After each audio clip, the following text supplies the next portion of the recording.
Hello everyone, this is Queen Shemaya, and today I decided to share a little bit about a little bit of my altar that I've started a few months ago. I just wanted to share what I've learned and hopefully to give you guys some ideas on how to begin your. Okay, so here we are above my altar. I have a representation of the sun and the moon, and that is symbolic for the gods and the goddesses. And I use that as symbolic as the ones to watch over my ancestors in their spiritual experience in the next life. Okay, so below it, introducing Queen Shemaya's Ancestor altar. Okay, and we're going to start with just getting familiar with how my altar is set up.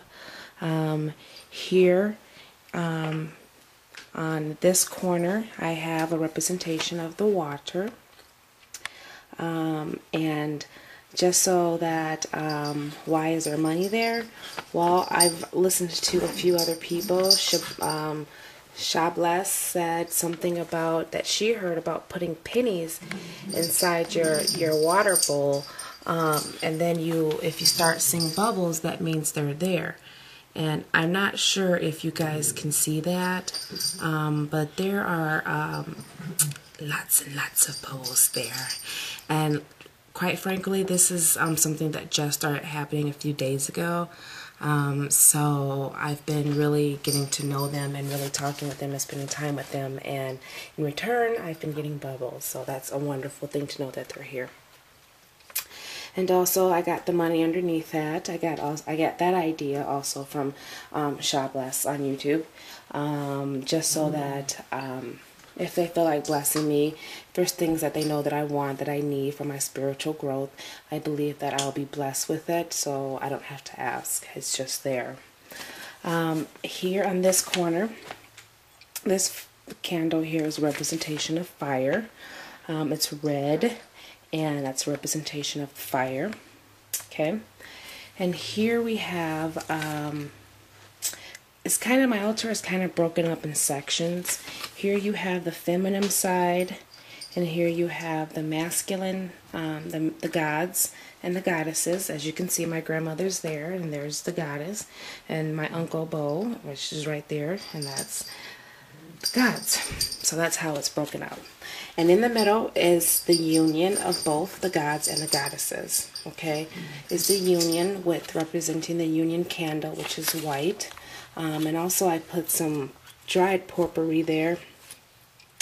That represents earth again. I think earth is always grounding. And also I put the chakra set around it. I like stones and stuff, and they do send off certain energies.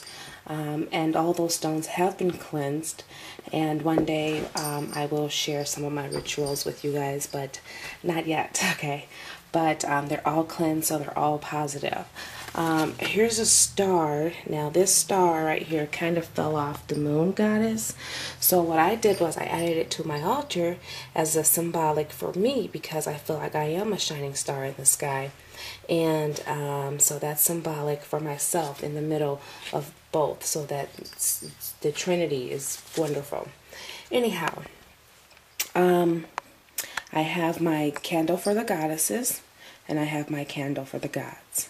And on this side is air, and where my incense is burning. I don't know if you can quite see the smoke coming out of there. Maybe a little bit, but the incense, it's definitely burning in there. Okay, so that's a representation for air. Back here I have my bamboo, which is representation for the earth.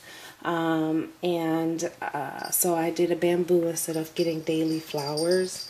I decided to just get something that I can just take and grow with and nurture. I think that it will have a lot more of my energy and connections with that and with the altar and with the ancestors. Also, I have my sage for cleansing. I get my sage, I bless my sage to cleanse the house, to cleanse the areas before my rituals.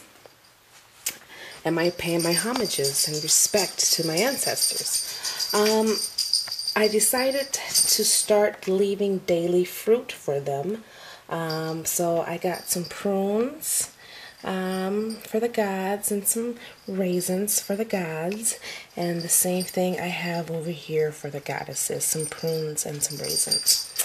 And also on my altar I have, here is a ring that my grandmother had inherited to me after she had passed away. It's a ring that she had herself designed. Her name is Gloria. In that ring, it's my grandmother's birthstone and my great-grandmother's birthstone. So that ring is very symbolic. My grandmother never took that ring off of her finger. So instead of me wearing it, I decided to add it to the altar where me and her both can share that, share the ring, because it's both symbolic to both of us. And I would love to share it with her, okay? Let's see. And if you cannot tell, down here, I have Marcus Garvey. Yay! Marcus Garvey is, if y'all don't know, he was a revolutionary, Pan-Africanism. He really fought hard and strong for the liberation of black people. And I give credit to him. But through him also, I think that I connect to a lot of other freedom fighters that fought for African liberation and freedom in America. So I give thanks to all my ancestors. That's symbolic for that. All my ancestors, okay? And there goes Uncle Bo. I don't have a picture of my Uncle Bo yet. Hopefully I'll get one. But instead, I just took a statue that he had in his house when he passed. And that's one of his statues. I don't know where he bought it from. He could have bought it from the United States, but I do know that he traveled to Jamaica like a lot, okay? So that's symbolic for that. And that's my grandmother, Gloria. She's a very wonderful woman. She was one of the women that you just don't want to play with. But she had a really good heart, and we love her. Okay? And so, did I do... Yeah, I guess that's it. That's my altar, you guys. I really hope you enjoyed it. I just changed it and updated it to look this way.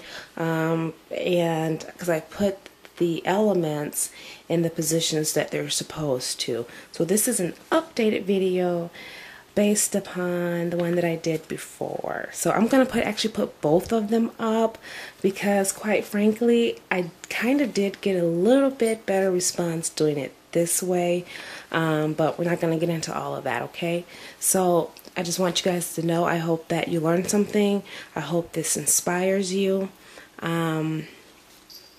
And I guess that's about it. All right, you guys have a great day. Love you. Bye.